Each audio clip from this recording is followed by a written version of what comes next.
ó ń rúgbó bọ̀. Ààrẹ orílẹ̀-èdè Amẹ́ríkà Donald Trump ti dúnkòokò ó ní òun yóò wá kógun ja orílẹ̀-èdè Nàìjíríà látàrí ẹ̀sùn pé wọ́n ń pa àwọn ọmọlẹ́yìn Kristi nípakúpa. Ìròyìn eléyìí tó tẹ kọ̀ròyìn Fresh Fact létí ti fìdí rẹ̀ múlẹ̀ pé ààrẹ orílẹ̀-èdè Amẹ́ríkà Donald Trump ló ti ń dúnkòokò báyìí o láti fi àwọn nǹkan ìjà ogun àtàwọn ọmọ ogun ránṣẹ́ sí orílẹ̀-èdè Nàìjíríà láti wá dojúkọ àwọn tó pè ní alákatakítí ẹ̀sìn tí wọ́n ń kógun ja àwọn ọmọlẹ́yìn Kristi jákèjádò orílẹ̀-èdè Nàìjíríà.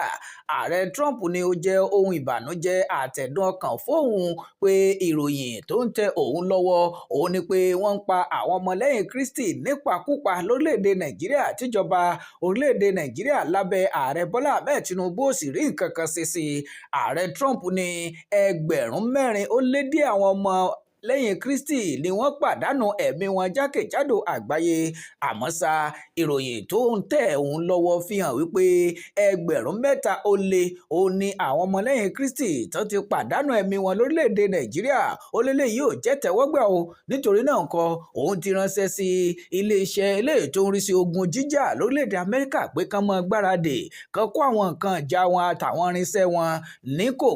pẹ́ ó ṣeéṣe o kóun pa láṣẹ fún wọn pé ẹ lọ kógun ja àwọn tó ń kógun ja àwọn ọmọlẹ́yìn Kristi lórílẹ̀‐èdè Nàìjíríà tí ìjọba orílẹ̀‐èdè Nàìjíríà bá kọ̀ tí ò wá nǹkan ṣe sí i.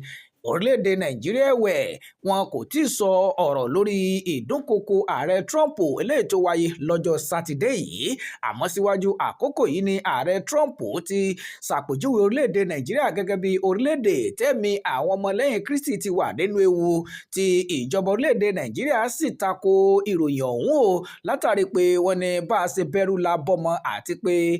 ogun ìgbésùmọ̀mí àti àwọn jàǹdùkú tó ń ja orílẹ̀-èdè Nàìjíríà kò fi tẹ̀sìn tàbí ẹ̀yà kankan ṣe tíjọba orílẹ̀-èdè Nàìjíríà sì ń gbìyànjú tán lákàkà lábẹ́ ààrẹ Bọ́lá Ahmed Tinubu láti rí i pé